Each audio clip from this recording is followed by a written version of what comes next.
The views and opinions expressed on the show are those of the guests or hosts, and not necessarily those of the advertisers, networks, platforms, or stations. Warning that the content of the show may not be suitable for all audiences, and that viewer discretion is advised. The show does not intend to provide medical, legal, or financial advice, and viewers or listeners should consult with a professional before making any decisions based on the information presented. Welcome back, everybody, to Paranormal Intelligence Agency Radio Live. I'm your host, Jim Carey. We are broadcasting from 300 feet deep in an abandoned nuclear missile silo somewhere lost in the post-apocalyptic wastelands of the Dakota Territories. And just today, high above us, was circling the Black Knight satellite. Interesting little tie-in. It's been I'll get to the Black Knight in a minute, but this has been a really crazy week on the great space roller coaster that we call the Earth. And, it's worth pointing out the war in Iran and all of that stuff taking place right now.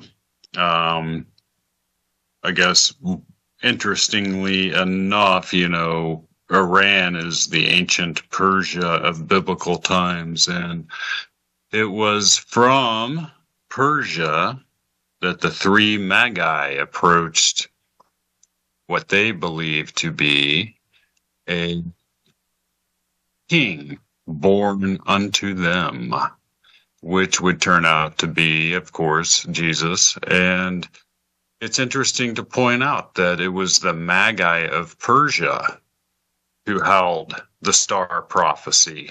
And these guys were astrologers, they were mathematicians, they were kind of the scientists of their day, and they practiced magic. Something that is really kind of underground today in Persia because of the Muslim religion over there. But back in that time, it was a fully accepted practice. And today, we call those abilities psionics. That's the official term of the U.S. government, psionics. And today they're using, the same meditation techniques to summon UFOs. Fascinating stuff, how everything really ties together. But tonight, our main topic is going to be exploring the architecture of the rabbit hole of the lost city of the Grand Canyon, and kind of pick out one of the, or numerous rabbit holes. I think what I'll do is point out the various rabbit holes that really stem off from this major mystery that we have. Not many people have heard of the lost city of the Grand Canyon, unless you've been following me for long enough. Then you've heard me talk about it before, I'm sure, but it's a fascinating rabbit hole to go down. And I've got a little personal tie-in to it just because I have a friend who, I would consider him a pretty close friend, but he was trained by the CIA to actually find treasure and like precious metal deposits, right? And that's interesting. That's going to tie in here because what that tells us is that the CIA is interested in treasure. And as we will see, the CIA features prominently later on in this mystery. So we'll be talking about that. It's been a crazy time. If you have been following what I refer to as the cyber prophecies, the interesting stuff that came out of the Alta reports, the original Alta reports of the WebBot. Now, this was prior to the internet becoming polluted with AI chatbots and things like that. There was an algorithm designed in order to basically be able to pick up speech patterns worldwide and and narrow all of that down to a sequence of future events that would take place. How that takes place and why it takes place, to make a long story short, is because the human race is collectively psychic. On some level, we operate like a single species, and that ability shows up in our speech patterns. In other words, if you can narrow it down enough and use the right algorithms, you can determine that people are actually predicting events before they take place, and conversations going on around the world. And that's basically what it did. And it was able to project really far into the future, as we would consider it. Of course, time is an illusion and doesn't really exist according to our mathematics. And yet everything we see seems to operate on the principle of time. So maybe that will also feature into some really weird news that came out this week. And, there's a really, really smart scientist out there in the world, and you can Google this or ask AI about this story, but he basically claims that he's got indisputable proof that we are in fact living in a simulation. And I did peruse his research. It's very interesting. He, to whittle it down and not bore people, basically what he's saying is that in the observable reality that we're in, everything operates on a principle of entropy. In other words, over time, everything breaks down. Heat dissipates, etc., except for information. Somehow, information doesn't do that. And what he's saying is that could only take place, that could only happen if we were actually living inside of a computer system of some kind. In other words, there's a architectural structure around our reality that's allowing for the transfer of information without entropy. That is probably will define the future of human research, is determining whether or not that is in fact the case.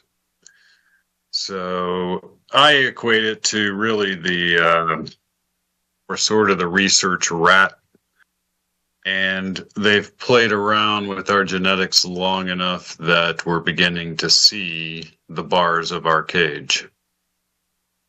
That's a profound place to be. And I'll remind everybody that we are in the upswing of the Kali Yuga. That is a good place to be, irregardless of the chaos that we see. The upswing of the Kali Yuga in the grand principle of planetary cycles, the ancient art of observing planetary cycles, is the spot where the human race begins to enter into a new golden age. And every so often we enter into golden ages, and every so often we go through dark ages. And how that is determined is by our position on this planet to galactic center, the center of the Milky Way galaxy. And every so often we're kind of in a bad spot, because there is a debris field that sort of blocks our planet from galactic center, except during certain periods of this planetary cycle, in which we kind of pop up out of the debris field's path and pop. Sometimes we go down. It's like a big circle that takes place. We're going up and down and up and down. And as we do, we get bombarded with rays from galactic center. That is the Kali Yuga. And when you get bombarded with all of these rays, it affects biological life in really positive ways. It seems to be a fundamental mechanism of the universe itself, and perhaps goes back to, really profound divine kind of stuff, like the heartbeat of God, that kind of thing. So it's very interesting that we're going through this chaotic period, because in the upswing of a Kali Yuga, you have a really turbulent period that takes place just as you basically pass out of the old, being blocked by galactic center, into the new, where you're being bombarded by galactic center, is a turbulent time. But once you get through it, good things really start to happen. I've often wondered if, the powers that be currently are aware of this planetary cycle, because they keep talking about a new golden age. I've heard it time and again. So if we can survive the little turbulence we're going through, then we will actually, I believe, go on to search and explore the stars. At least in our immediate vicinity. It looks like, they've discovered with our reversed engineered technology, coming from alien species, that really the way to travel through space is by bending space and time inside of a bubble and projecting from point A to point B without traveling. You're kind of bending space, so you don't have to travel. You just make a little jump from point A to point B and you're there. That's really going to be the future of space travel. And, at that stage, space is wide open. If it's never ending, then imagine what you could discover with that. But I digress. I'm known for my dubious speculation, as they like to say, and I'm proud of it. So, but gosh, it's been crazy time. It's still if you've been following the show, you'll know the cyber prophecies, the webbot reports, and a cross current of corroboration coming from the future forecasting group headed up by Dick Algeier, CIA trained, remote viewers. I say CIA trained. They took that program, and now they openly train other people to do that. And Dick Algeier has been able to kind of assemble the best of the best around the world, and they formed a group, and a lot of their viewings have corroborated the webbot reports in such a way that they led me to believe that there was an extremely high probability of many of those events occurring. And that in turn led us into the, crypto market, cryptocurrency market, precious metals, especially silver. Not a financial advice giver at all, but I am, a polymath with a photographic memory, and I'm able to basically pursue a lot of different interests, and that's one of my interests. And as such, I've become pretty proficient with basically trading cryptocurrencies and precious metals. So all I can say is it's still a crypto winter out there. Not a lot happening, although I think today Ethereum was up about 9%. There's a major resistance level right around 2,500. If it can break that, who knows? It might recuperate, but the crypto market hasn't been the same since the October 10th deleveraging event. That's what it's now called among the Wall Street elites. Nobody knows who did it or how it occurred, but a stable coin on some major market maker flashed 75 cents instead of $1. That should never happen. When it did, it caused a computerized cascade of margin calls from highly leveraged traders. That means when you get a margin call, the brokerage house force sells your position and takes their money back that you had borrowed from them to leverage the trade, because they're not going to tolerate you losing it all. So they're watching. You know, and you hit a certain point, bam, they trip your order and trip your margin call, and you're out, plus the loss, plus the interest on the margin, plus, you know, it's a brutal. I explain it to people like this: it is a gladiator arena doing what I do, so don't do it. It takes an extreme amount of agility to do what I do, and you need the knowledge of how to read real-time charting that's taking place. The buyers and the sellers duking it out candle by candle by candle. And if you can't do that or have the time to do it, then it's not really for you. The best, you know, you can't go wrong, in my opinion, and history proves this true, in buying like gold and just holding it. If you had done that for the past like 80 years, you would have beaten the entire stock market, the S&P,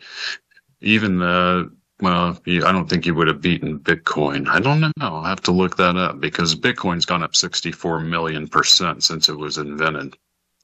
64 million%. That's incredible, right? But it's having an identity crisis at the moment. Nobody really can tell you what Bitcoin is. Is it a store of value? Is it digital gold? What is Bitcoin? Because right now you can trade tokenized gold. That means trading gold on the blockchain. So why would you need Bitcoin? Doesn't make any sense. So, you know, my base case thesis is that I don't think Bitcoin has much of a future. I know that it's a limited coin. There's only 21 million of them available, and therein lies the value. But unless they figure out a way for it to begin to yield an interest for the asset holder, they have a potentially terminal problem. You know, you take juxtaposition to that crypto like Ethereum, and when you own Ethereum, you can do what's called staking, and that's basically where you agree not to sell it for a certain period of time, although now you can unstake instantly, I'm told. But when you stake it, you're earning interest yield on your money, and that's a very good thing. I mean, that's something that over time could become extremely valuable.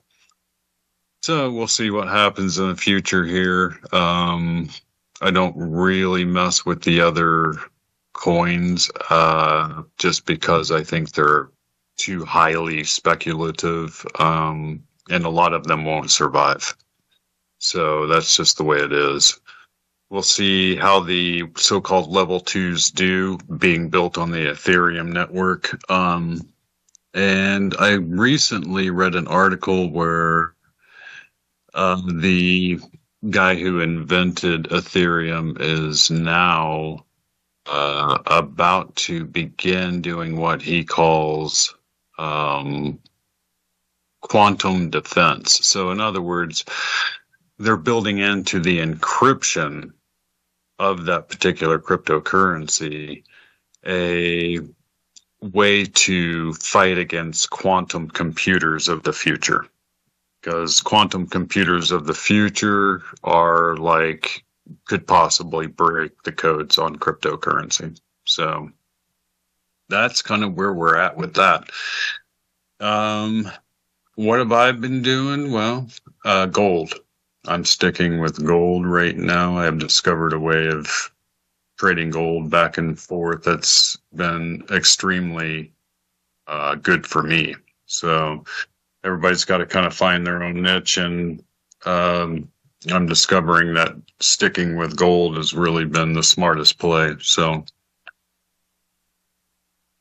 and as we go into the future, the Webbot predicts really an implosion of the fiat currency system. I mean, you can take your pick which fiat currency. It doesn't really matter. You know, people have long predicted the demise of the dollar.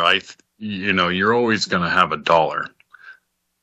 The question is, how many of them will it take to buy a loaf of bread? Right?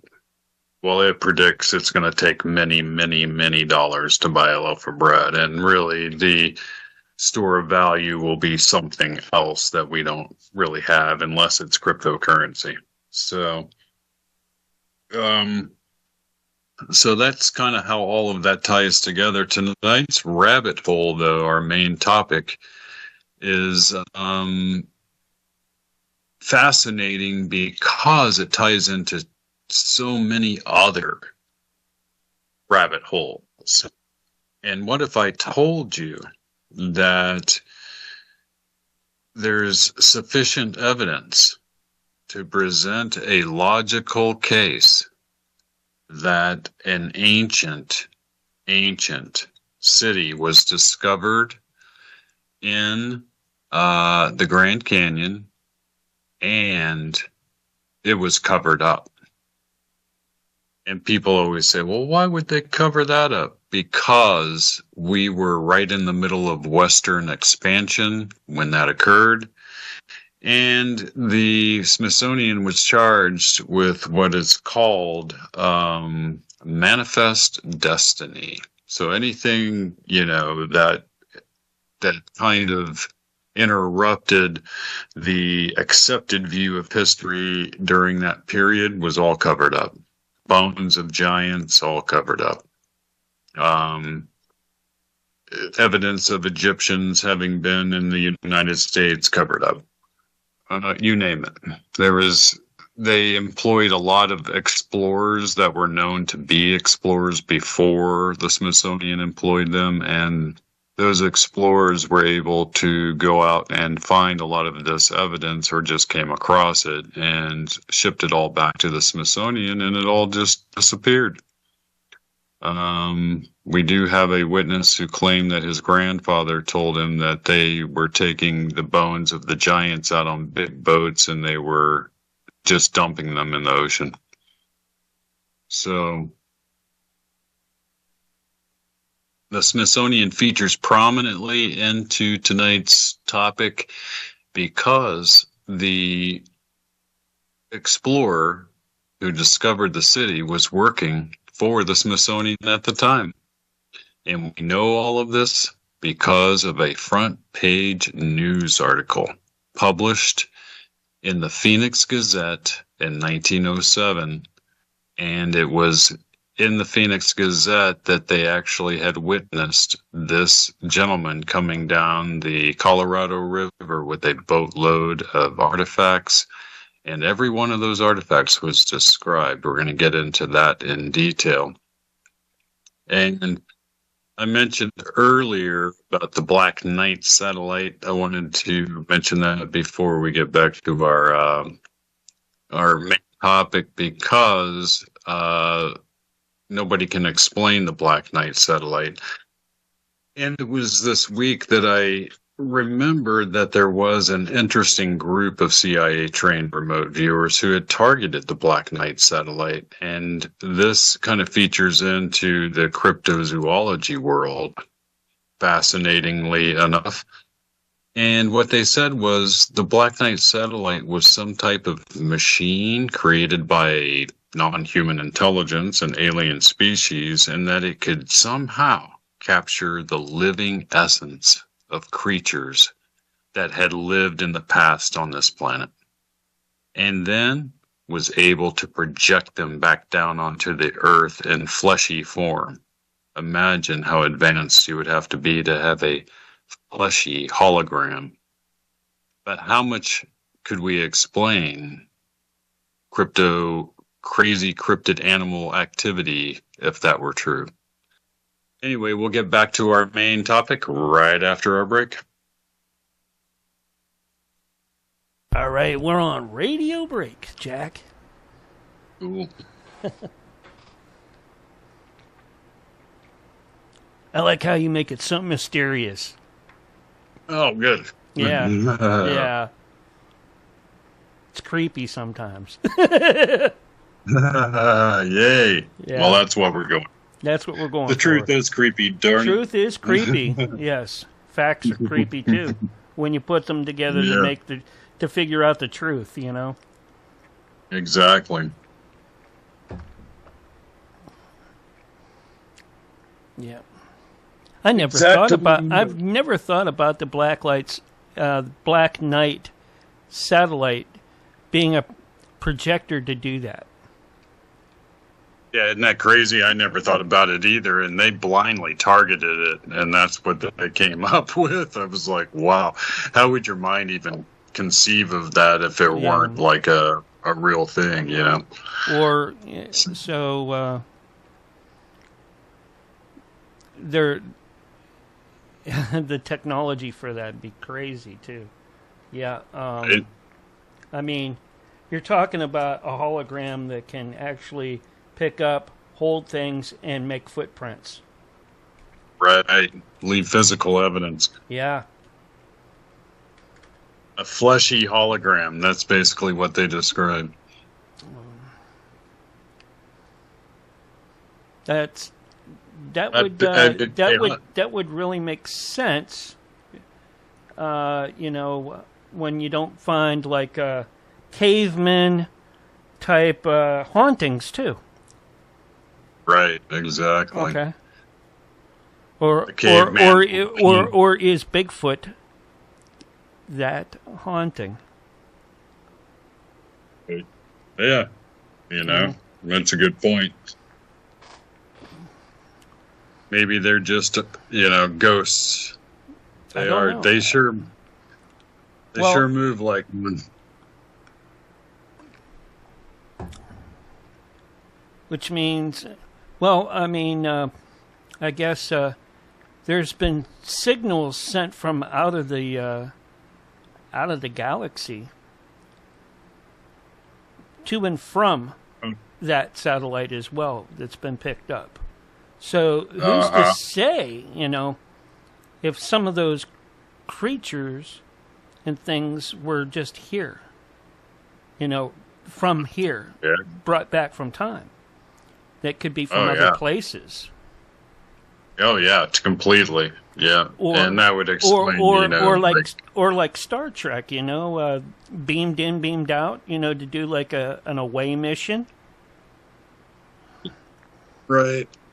And just some crazy stuff. We got we have Great Conspiracy and Roger restreaming us tonight. Appreciate you guys. Thank you. So, thanks, guys.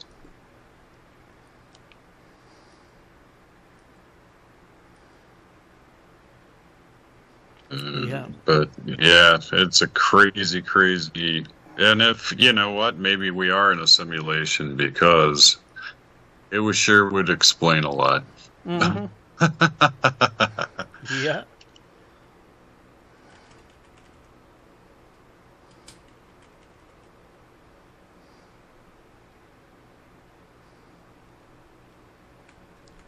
Yeah, it sure would. But, I'm like, that pterosaur that flew in front of my truck that time, I mean, it was so real. Right. But, to have, be beamed, I still think that we have, like, pockets of, like, creatures like that survived. We're under 30 seconds, so we're going to get a countdown pretty soon.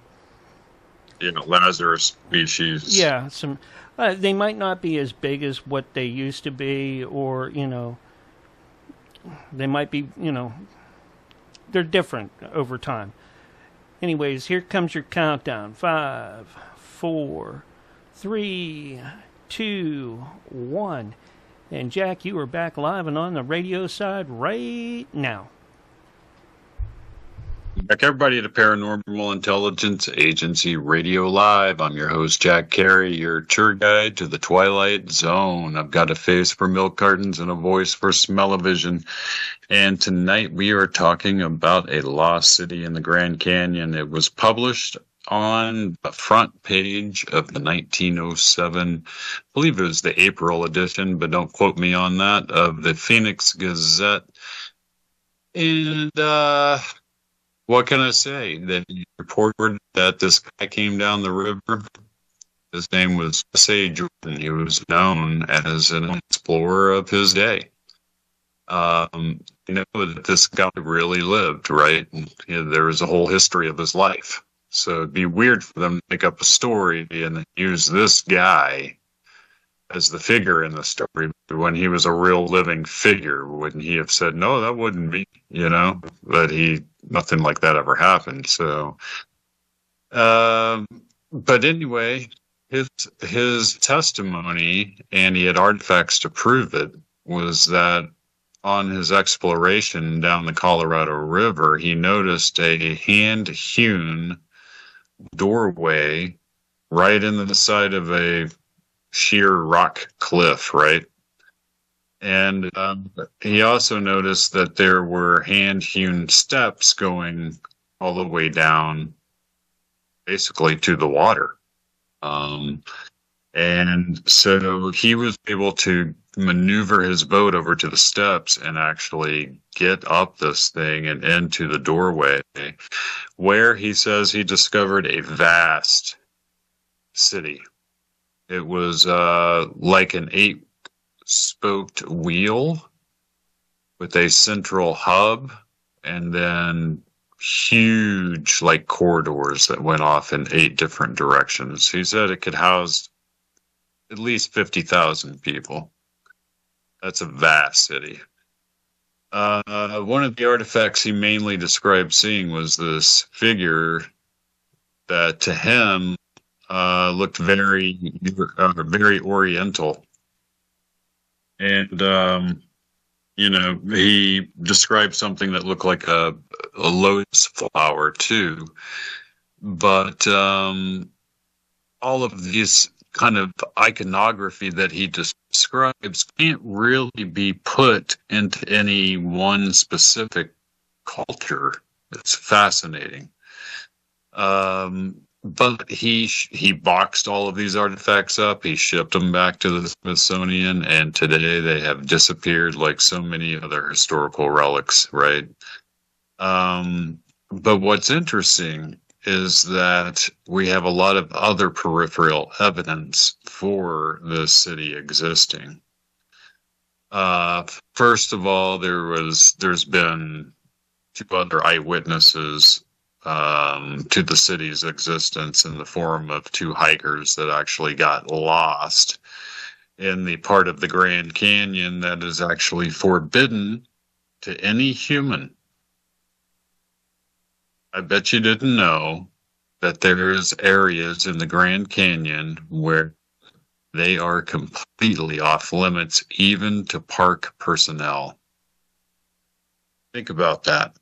And every little peak around this forbidden zone has an Egyptian name. That would be fascinating enough, along with the testimony of a lost city. But when you consider the fact that you can plot all of those peaks that have these Egyptian names and the city, and it becomes a spot-on match for the layout at Giza. How is that possible? If there weren't some kind of either Egyptian or much, much older connection, and that's my thesis. I think the connection to this lost city is much, much older. The city must still be there unless they somehow destroyed it, but maybe one day, they'll come out and say, yeah, the city exists, this ancient city. I brought up the CIA earlier in treasure hunting because when I was told that the CIA actually trains people to actually go out and find treasure for them, that opened up a whole realm of possibilities, right? Why would they do that? Because it's undeclared money. They can get rid of it. They can sell it on the black market. They can melt it down. They can do any number of things with it. And then they can use that money to fund unfunded projects, black projects, projects that are probably illegal, highly illegal.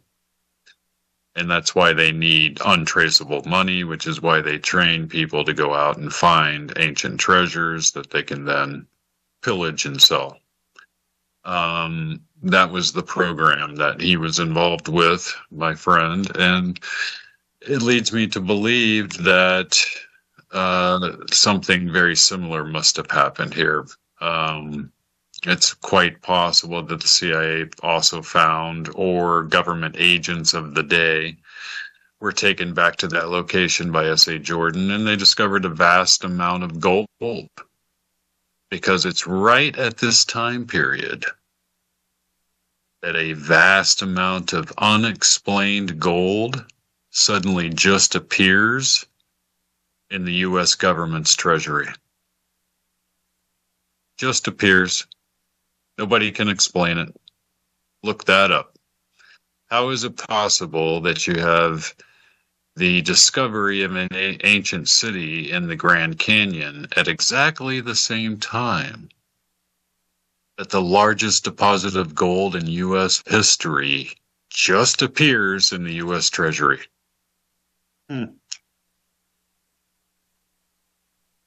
Must be a coincidence. But this particular rabbit hole in this lost city ties into so many other mysteries, ancient mysteries, that it really starts to boggle the mind, right? You know, first of all, you have what appeared to have been a worldwide civilization at some point, a world culture that were pyramid builders. And it was the same culture that built all of them around the world.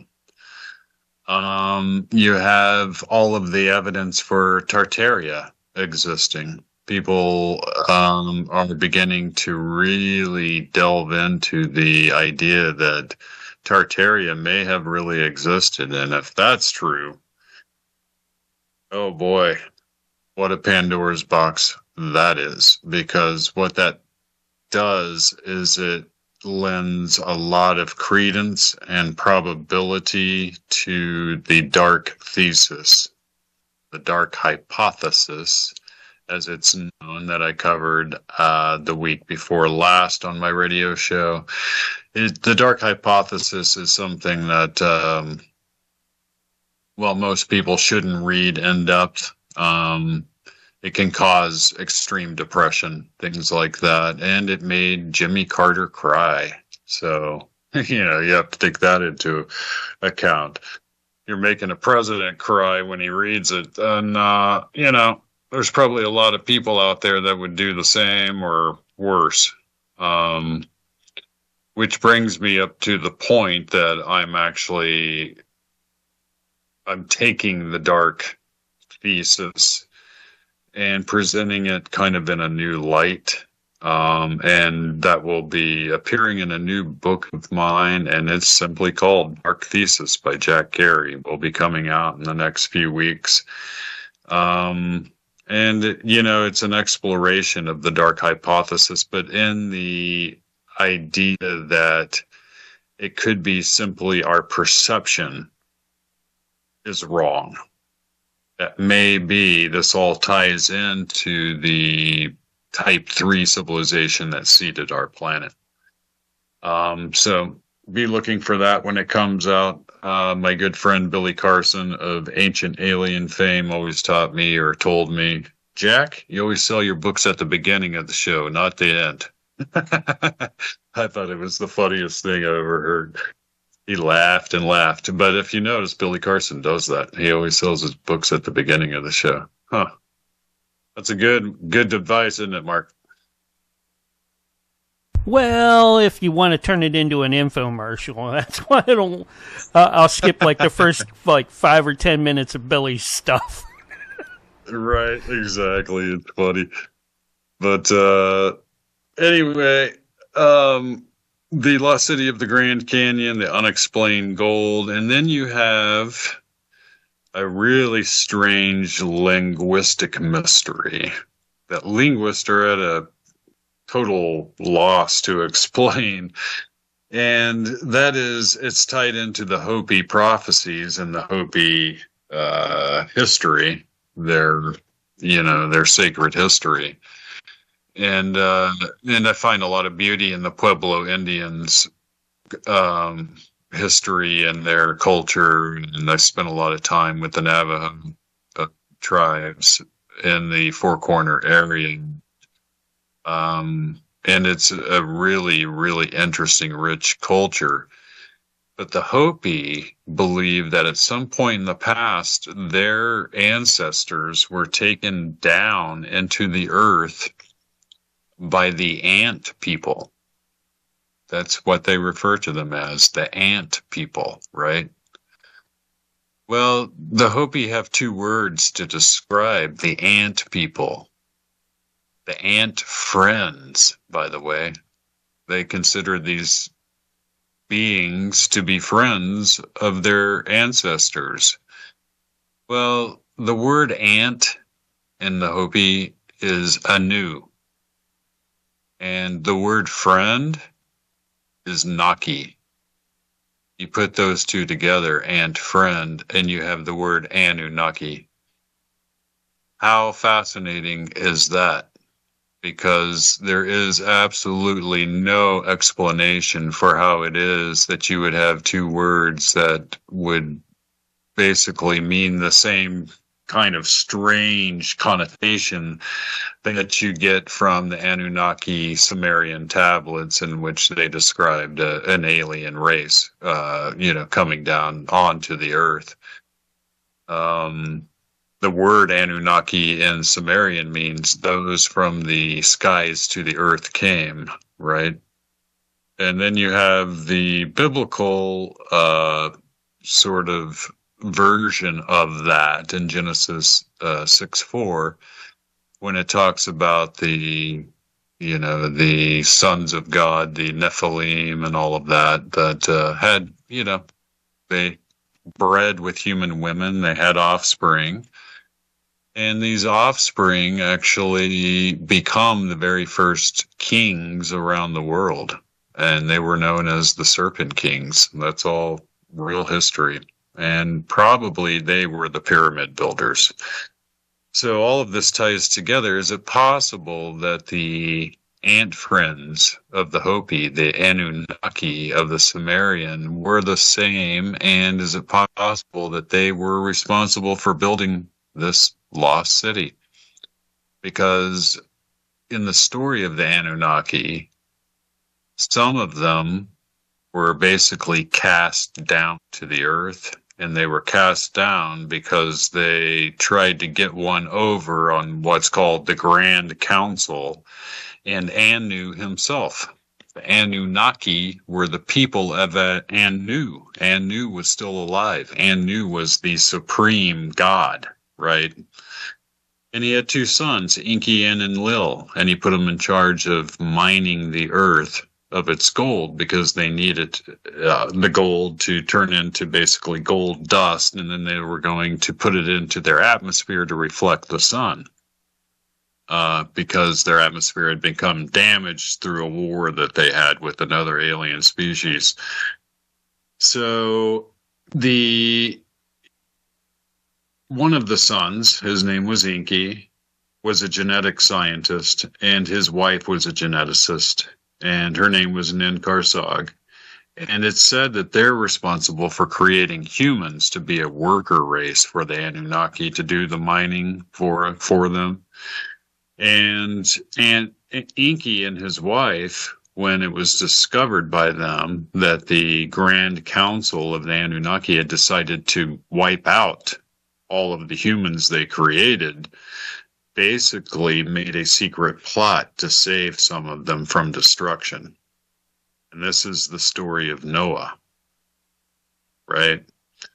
And when it was discovered by Anu and the Grand Council that this treachery had taken place and they had made this plot to basically go against what they had ruled, he decided to cast Enki and his followers, which were 200, and his wife, down to the earth forever. It even says in the Bible, in Genesis, that they were 200 in number, right? Descending down on Mount Armon. And that's in Turkey today. But imagine that you were marooned on a desert island. You had no technology, no medical supplies, no food stores, nothing. You were cast down with nothing. What could you build? What would you build with no tools, no technology? Because these guys went around the earth building monuments and crazy stone structures that we can't even duplicate today with our best technology. And they were doing it without anything, right? They started from scratch and were able to do that. So they were pretty powerful beings.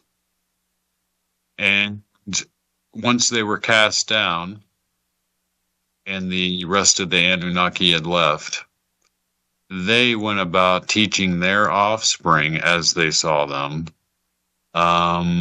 the art of using their biology to interact. They have to realize that Enki's wife, Ninkarsag, it is said, used some of his DNA to create the human species. So the human species had royal Anunnaki blood, royal Anunnaki DNA. And so because of that DNA, we have the ability to use our biology in the ability to basically affect reality around us in a way that is unseen, right? And today we call that psychic ability or psionics. Back then it was called magic, and it was referred to that in the Book of Enoch and in the Book of Genesis, etc. So it was only because those abilities were frowned upon by the later church in the Dark Ages, the Catholic Church, etc., that all went underground, began to take on the iconography and symbolism of that was opposite of the oppressing religion that was trying to hold it down. And today it's open. They just changed the name of it. And then they openly discuss it and then teach it in laboratory conditions to some of our government-controlled psychics. So all of that ties together, guys, in a really strange, weird rabbit hole, right? And we're still trying to discover our past. We have little bits, little fragments, but like Graham Hancock always says, the human species is a species with amnesia. And there again, that ties back into the dark thesis, because if you listen to what Cliff High has to say, the inventor of the WebBot, he says it appears to have been a forced amnesia. Somebody didn't want us to remember our past. Whoever that is, it must be a danger for them. for us to remember our past. And all of that keeps, feeding back into this feedback loop of the possibility, right, of what I mentioned earlier of us maybe being in a simulation.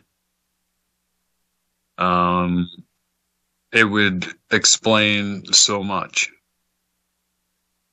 And the remote viewers who viewed the Black Knight satellite, they basically said that whatever alien intelligence had created it was waiting for us to be able to determine that those mysteries were actually being projected down onto the earth. And as soon as we began to look behind the veil of that occurring, it will lead us into the first conversation with this intelligence. That's what they predicted. So, it's very, very interesting. I guess what we could do is we could start to refer, if this scientist evidence is what he claims it to be, undeniable proof that we're in a simulation, does that mean that God's a computer programmer? It's just a question, philosophical or otherwise, right? Doesn't mean that we shouldn't consider them God or whatever, or put some divine value there, you know what I mean? But I don't know. I prefer the Great Pez Dispenser. I'm going with the Great Pez Dispenser. That's God for me. So what will the Great Pez Dispenser have for us next on the Great Space Roller Coaster? God, it's been a ride, has it not? And all we have to do is look around at all these crazy, crazy rabbit holes that are in our reality and really begin to wonder just what the hell is going on around here, right? There was a man named Albert Hubbard, and he said, the paranormal is the normal, just not yet understood by science. I think that is a really good quote, right? And for me personally, being attracted to the anomalies of the reality matrix has been far more valuable than studying the static nature, right? It's the anomalies that appear in the matrix that tell us most about its nature. And where do you find the anomalies? You find them in paranormal and esoteric research. And all of the esoteric mysteries, all of the mystery schools that were formed to house the esoteric mysteries all stem from this interaction of the, well, let's just call them marooned Anunnaki here on the earth before they died. And they all did die eventually. They lived extremely long lifespans, and that was recorded in the Bible. Their offspring still lived extremely long lifespans, but as the DNA became more and more diluted, that lifespan became shorter and shorter and shorter. And so they weren't immortal. They did die. And Enki's tomb is something I believe I have discovered in the south of France. I wrote an entire book about that, actually, and it's called The Enoch Code. And that's actually a really good seller on Amazon. So if you want to deep dive into where the lost tomb of Enki could be, and I give the exact location, then the Enoch Code is for you. It traces all of the Enoch Code through history, and it's really a well-researched book. Over 200 quotes from experts in their fields. So, but guys, join me next week we will get crazy and jump down another one of these rabbit holes. Probably going to have more of a cryptid type show next week. Pardon me. Just because we got some catching up to do in that world. And until then, I will see you guys on the radio.